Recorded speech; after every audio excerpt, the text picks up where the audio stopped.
I think it's about time we had a serious conversation about dropshipping, sales tax, who collects, who pays. By the way, let me just give you an overview about the whole topic so we know exactly the nitty gritty before we actually get into the details here. Okay. How do you handle your dropshipping sales tax? Now, it's important to understand that your sales tax obligations as an online retailer vary from state to state. So if you are a dropshipper located in New York, your sales tax obligations are different from a dropshipper who is located in California or a dropshipper who is located in Texas, and so on and so forth. Okay, that's number one. You need a resale certificate when buying from a dropshipper like Printful or Doba or Printify or Spocket or AliExpress. And it's really important to understand that if you don't have that, the dropshipping company will have to collect sales tax. This is really important. And when we talk about sales tax, you also need to mark down important sales tax dates to file your tax returns on time. And those dates are different depending on your state. Remember, when we talk about sales taxes, this is principally a state affair. So there's no regulation at the federal level. Like the IRS is not asking you to actually file with them sales taxes, sales tax returns. No. By the way, welcome back to the show. It's really a pleasure to have you here. So when we have conversations, we have this kind of conversations every now and then. So it's really a pleasure to have you here. Now, one thing I want to say before I get into the nitty gritty is that there are important tax dates that you need to keep in mind. Okay.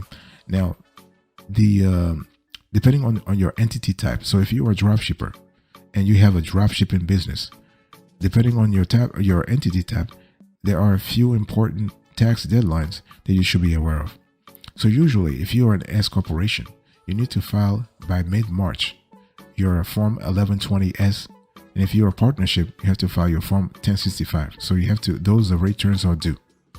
If you are a C corporation, by mid-April, you have to file Form 1120 and your individual Form 1040. Those returns are due by mid-April. By mid-May, you have exempt organizations, so Form 990 returns are due. By mid-September, extended S corporation Form 1120S and partnership Form 1065 returns are due. By mid-October, extended C corporation, so that's Form 1120 and individual Form 1040 returns are due. So I'm just trying to really let you know, because you have to have a clear idea about those dates. Now, since sales tax varies by state, the tax return due dates will vary as well. So you need to check with your state Department of Revenue website for more information.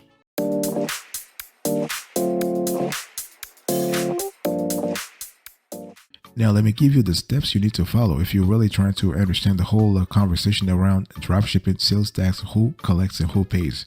Let's talk about tax obligations for dropshippers. So if you use a dropshipping company for your e-commerce business, during tax season, you have to consider three parties: you, the customer, and the dropshipping company. Why? Because each of you could be in different states and have different tax rules. Okay. Now, before I actually explain everything, I want to explain two important topics. By the way, boss, I want to quickly remind you of today's conversation. The topic, we have dropshipping, sales tax, who collects, who pays. And to really understand this whole conversation, I want to explain to you something called sales tax nexus. So nexus is the term used when a retailer has a presence in a particular state. So a company's presence can be difficult to determine in e-commerce, but here are a few common ways that you can have nexus. If your company has a physical location, even if it's your kitchen bench or your backyard, states you have employees or salespeople in, states you store inventory in. For example, if you are using, let's say, you're using Doba warehousing and fulfilling services, or using Printify warehousing and fulfilling services, or using Printful, it really depends. And you have to also think about state where you make enough sales in dollars or transactions. So here we're speaking about the volume, okay, the monetary volume here. So for example, if your company's headquarters are located in California, you have employees working remotely in Oregon, and your warehouse is in Texas, you have nexus in all those three states. And so this is really important to understand that. So now that you understand the concept of a nexus, let me explain to you nexus and dropshipping. So the thing is that if you have nexus in the state where the sale occurs, then you must collect sales tax from the customer, even if you are working with a third-party dropshipper. So this is really important, okay? And but remember that you must register for a sales tax permit in each state where you have nexus in order to collect sales tax. This is really important, okay? You have to register for a sales tax permit in each state where you have nexus in order to collect sales tax.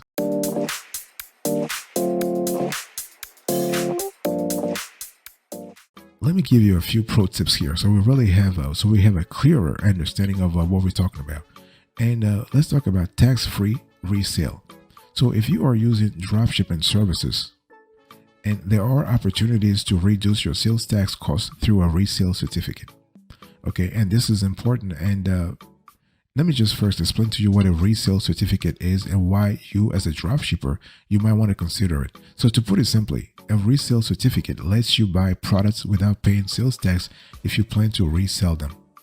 And most states accept out-of-state resale certificates. Let's say you are registered to collect sales tax in Alabama.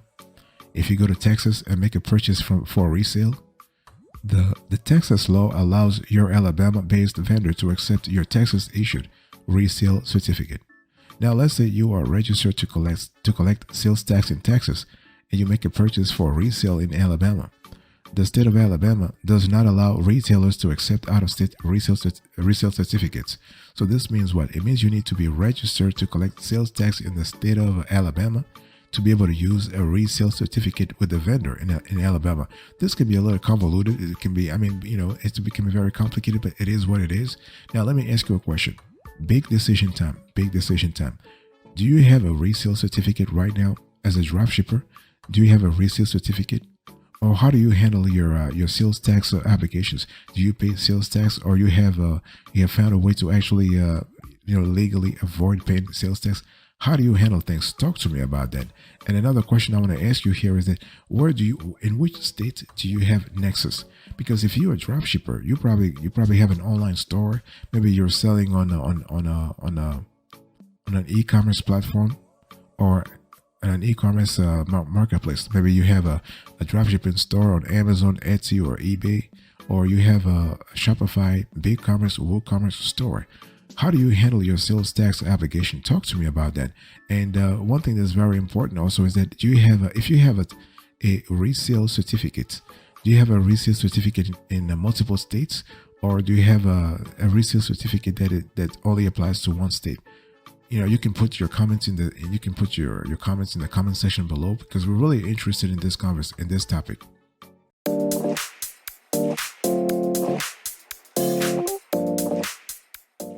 Now, I really want to explain to you a little bit that there are some states that do not accept out-of-state resale certificates. And it's really important to have this in mind, because if you are a dropshipper who's going to sell across multiple states, it's really important to really know this aspect of the tax laws. Okay, so here are the states that do not accept out-of-state resale certificates. So you have Alabama, you have California, you have Florida, you have Hawaii, you have Illinois, you have Louisiana, Maryland, Massachusetts, Washington, and Washington, D.C. So you have the state of Washington, and you have the District of Columbia. So we're going to put this states on the screen so you have a clear idea. Okay. So again, I want to repeat those states where the states that do not accept out-of-state resale certificates: Alabama, California, Florida, Hawaii, Illinois, Louisiana, Maryland, Massachusetts, Washington State, and Washington, D.C. So there you have it. Okay, you, the online retailer, you, the dropshipper, you charge sales tax to customers that make purchases in states where you have nexus. Now we're going to complicate things and throw in rules that apply to dropshipping. Okay, now let's talk about, by the way, I want to quickly remind you again of today's topic. We're having a conversation about dropshipping sales tax. Who collects, who pays? Okay, now how a resale certificate works with dropshipping. So if your e-commerce business uses a dropshipper, there are two sales that take place between two businesses and one customer. So the customer purchases an item from you, the retailer, and you purchase the said item from the dropshipping supplier or the dropshipper, who then ships it directly to the customer, right? So those are the two transactions. The customer purchases an item from you, the retailer, or the dropshipper. You can call it dropshipper or retailer. And you, in turn, purchase the said item from the dropshipping supplier, who then ships it directly to the customer. It's really important to understand those things. So you have two elements. And the thing is that if you have a resale certificate, you don't have to pay the dropshipping supplier anything, because you are able to actually, because the resale certificate actually waives that obligation. Now, this has to be on a state-by-state basis, and it really differs, as you have seen, that it depends on the particulars of your specific state.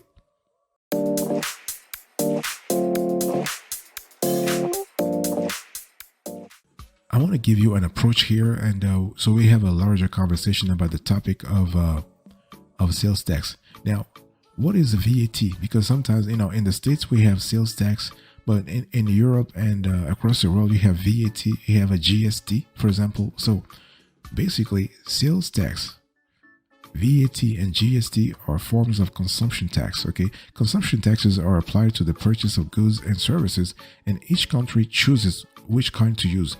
Why am I explaining this? Because if you are a dropshipper, if you're a dropshipper based in the States, you probably have customers in the UK, you probably have customers in the EU, you probably have customers in Africa, you probably have customers in Australia and Asia and whatnot. So it's important to understand the overall topic of sales tax, okay, VAT and GST. Now, a sales tax, a VAT or a GST can be a flat rate applied to every transaction or a percentage of the total value. So each step requires something different from you, the business owner, the dropshipper.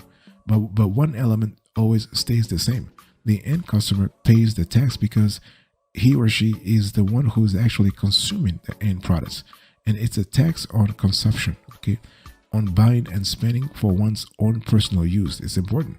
So with dropshipping, the main question is a matter of who collects the consumption tax from the end customer. Is it you, the dropshipper, or the dropshipping supplier who delivers the order? Okay, so it's important to understand that. Now, one thing I want to say here is that it really depends on the jurisdiction. So rules are different in Europe, rules are different in Australia, rules are different in many countries in Africa. So it's one of those things where we cannot answer. We have done research about this. We have all the answers, but in the interest of time, I cannot actually give you a generic answer here. So if you are interested in this topic, please leave us a specific question below. When you leave us a question below, please be sure to explain the state where you have nexus and the states where you have where you have your customers and what kind of drop shipping setup you have. And then our team will basically answer all questions that you have. We'll tell you whether you need a resale certificate and how to get it, or whether you can have you can apply for a waiver. So, but again, it's really important to have all these particulars in order to answer your question properly. And one thing I also want to say here is that when we talk about VAT, sales tax, GST, remember, I just said this before, that it is geography. It is specific to your geography, okay? Every geography, every continent, every region of the world has different rules and processes.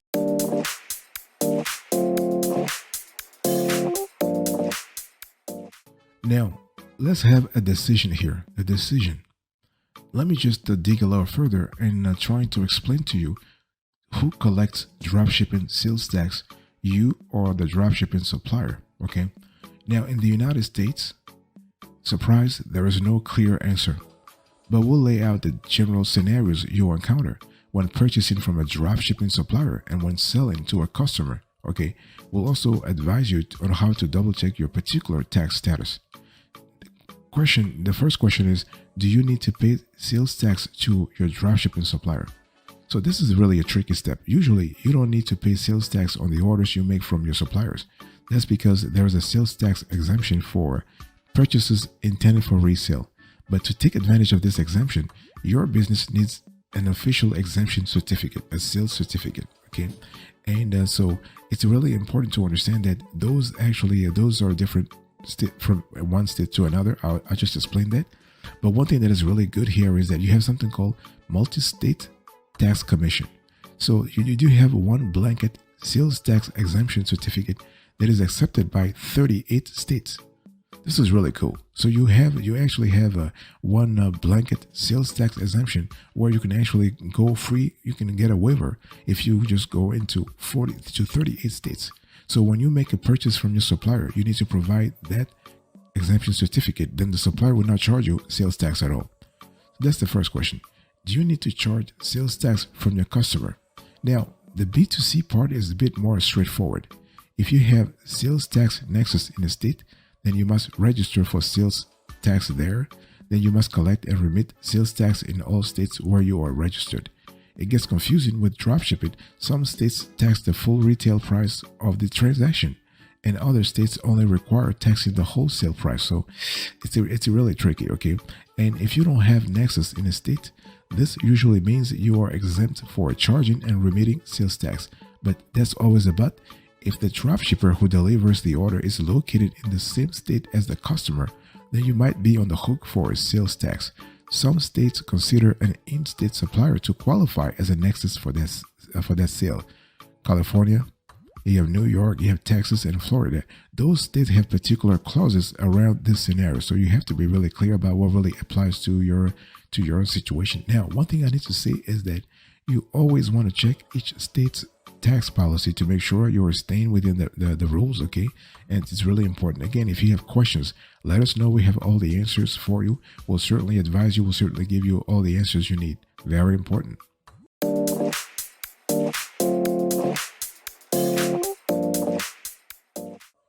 Now, let me talk to you about the European Union. So I spoke to you about the United States, and we are talking to you about the European Union. I mean, we actually have done research for Asia.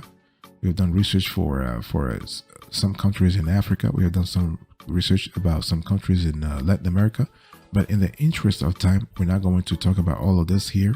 But if you are interested in this topic, just let us know. We'll certainly give you the answers. But I want to quickly cover the European Union here. So, do you need to pay VAT to your suppliers? By the way, VAT means value added tax.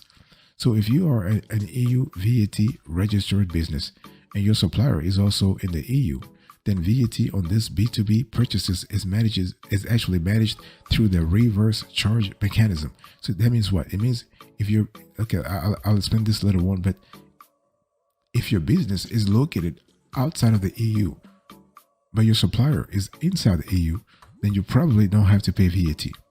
Now, going back to the reverse charge mechanism, do you need to charge sales tax when dropshipping from your customers?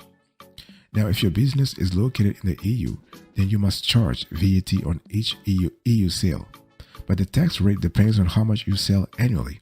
There are distance selling thresholds, which dictate whether you charge the tax rate of your home country or the customer's country. And if your business is located outside the EU, then you must register for EU VAT and begin charging tax once you surpass the thresholds mentioned that I just talked about, okay? If you remain below the threshold and never register for VAT, then you run the risk of unhappy customers, okay? And if your goods are being imported from outside the EU, then upon delivery, what will happen here is that the customer might end up paying some surprise VAT and import duties, okay? And such unexpected costs make for poorer reviews and a bad customer experience. So please avoid that.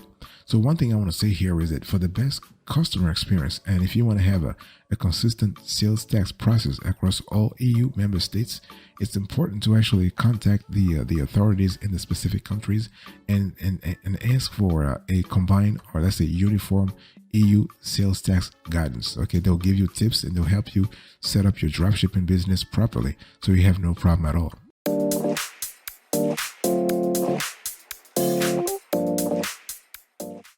Thank you so much for your attention. I really appreciate it. Now you understand everything about dropshipping, sales tax, who collects, who pays.